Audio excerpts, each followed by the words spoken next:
You guys, I was not ready for this one because this story, it's heavy.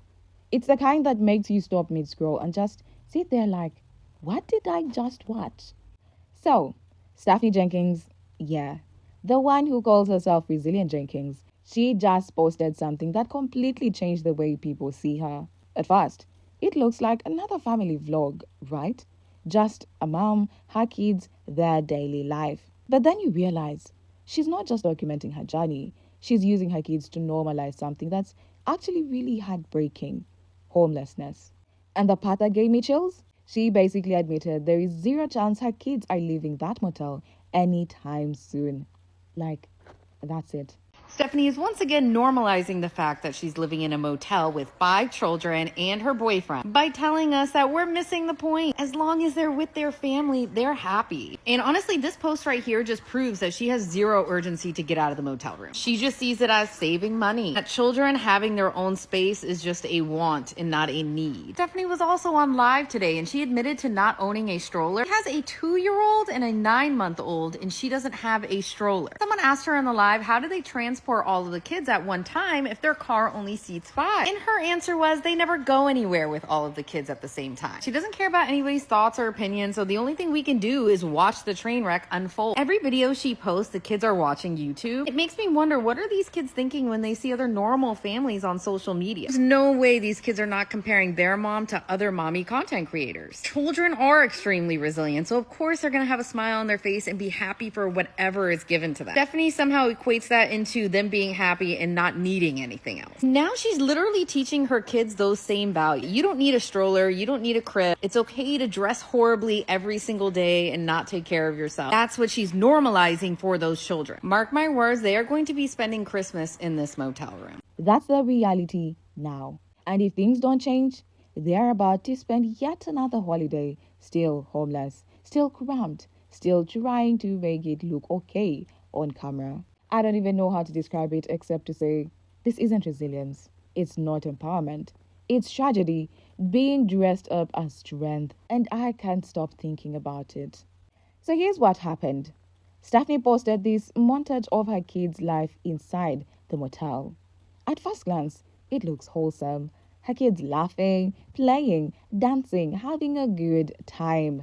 But when you really pay attention, it's unsettling. The video was cut together with small clips of what she calls their happy moments. One clip showed her 2 older daughters sitting beside little Atlas, her non-verbal toddler, sharing snacks. Every time he was given a treat, he would bounce it in excitement and dance. This usually tastes like milk, but this is so good. He has a little. See if he does it again, Addie. Give it some, Bella. So that I'm giving him all mine. And that includes you, Dave. That's it, no.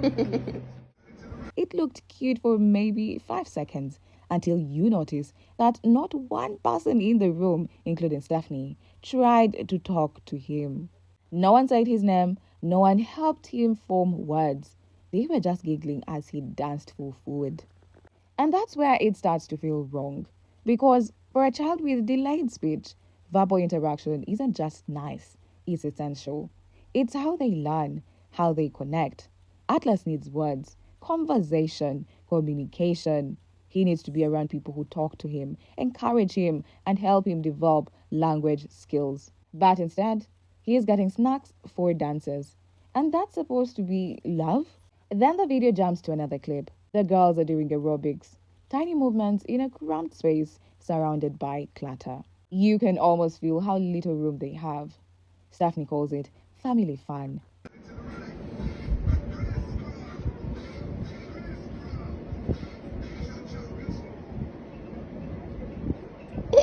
Addie.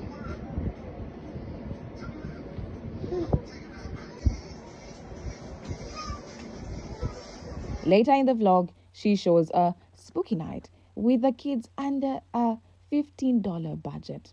Plastic decorations, fast foods, forced laughter.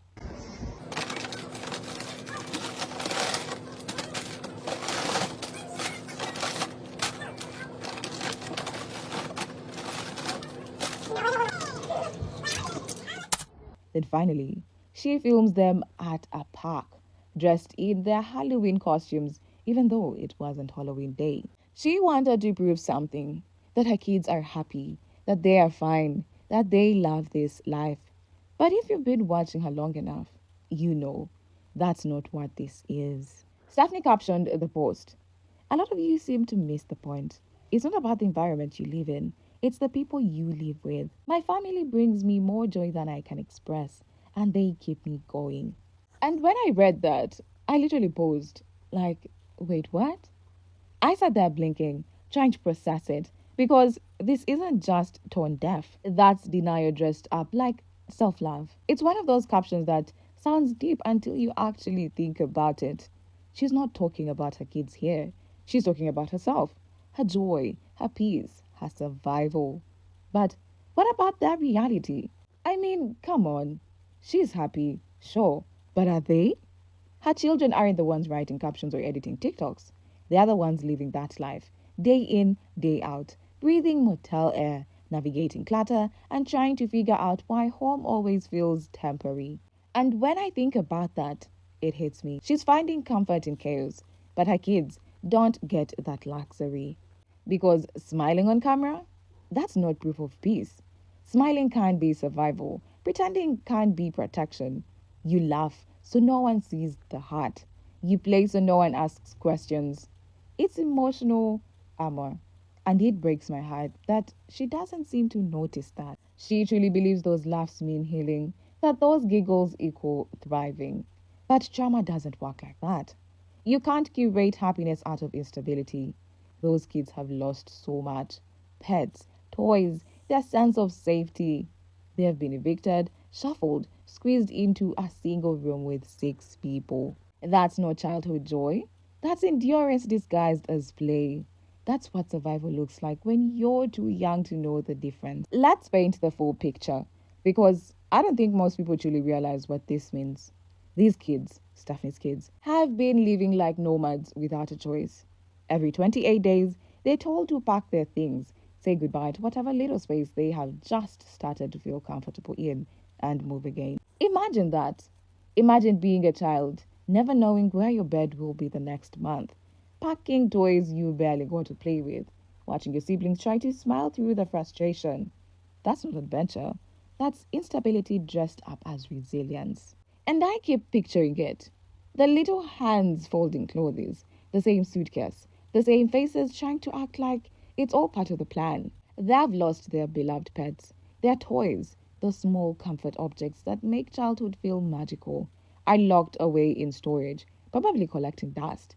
And every time they leave a motel, a small piece of their normal childhood stays behind. It's like they're shedding memories instead of making them. But here's where it really gets me. Stephanie continues to film them through smiling, laughing, dancing, as if hitting record somehow erases the pain. And I don't know, maybe she believes it does. Maybe, in her mind, a happy clip means a happy life. But to me, those smiles are heartbreak in disguise. Those are survival smiles. They are learned behavior. Kids are smart. They adapt. They learn to make the best of what they're given, even when what they're given isn't enough. And that's the scariest part. Because when survival becomes normal, it starts to feel like love. When chaos is all you've ever known, stability can actually feel foreign. These kids are performing happiness because they think that's what keeps their mom happy. And honestly, that broke me a little when I realized it. We forget that depression in children doesn't always look like tears or tantrums. Sometimes it's a quiet kind of sadness. Sometimes it's forced laughter, exaggerated joy, or this calm compliance where they just go along with everything because they think it's what's expected. And imagine being a child and believing that pretending to be okay is how you keep your mom smiling.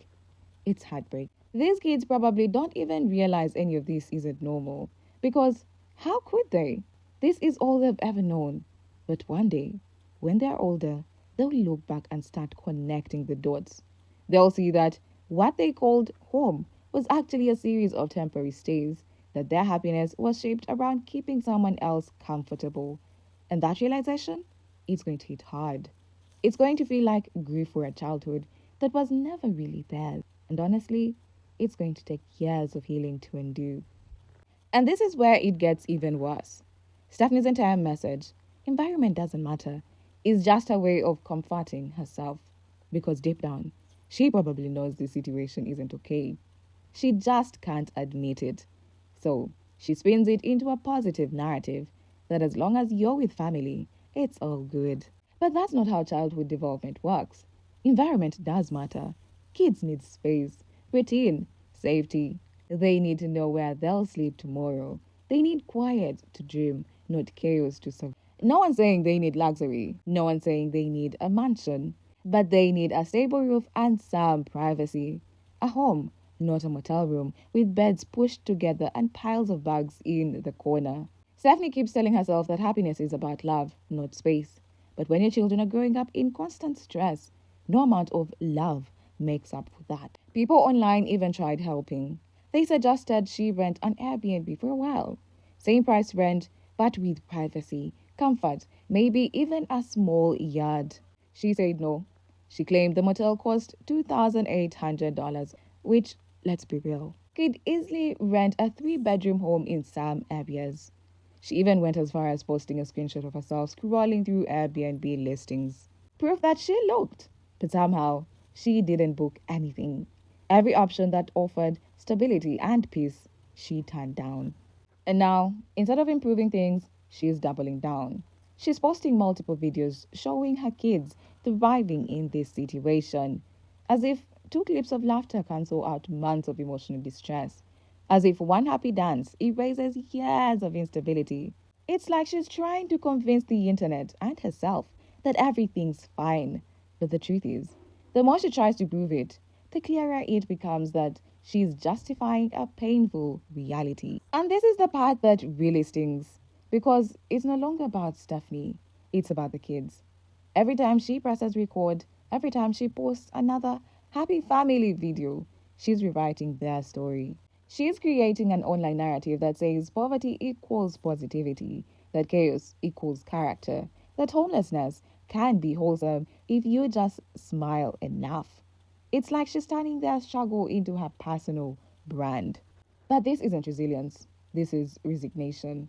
Stephanie has learned to survive by reframing her reality, and now she's teaching her kids to do the same. They're learning that discomfort is normal, that having nothing is fine, that privacy is optional. And that's going to stick with them long after the cameras turn off.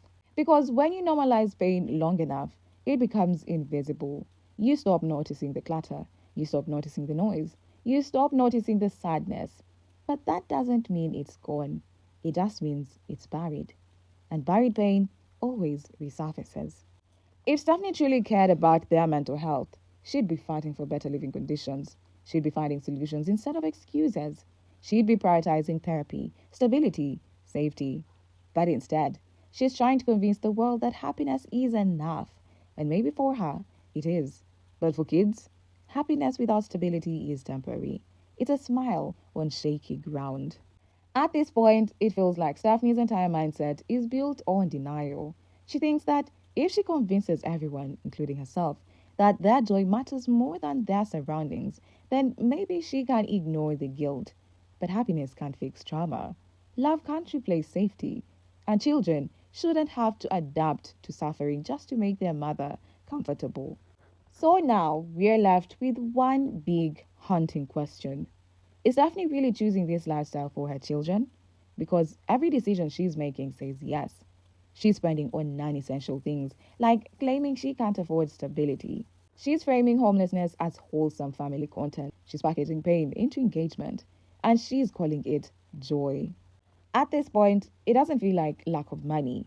It feels like lack of accountability. She's normalizing an unstable life for her kids while maintaining her own comfort. And honestly, I don't even know how to process that. Because these kids aren't just living through homelessness, they are performing it for an audience. And what happens when they realize it?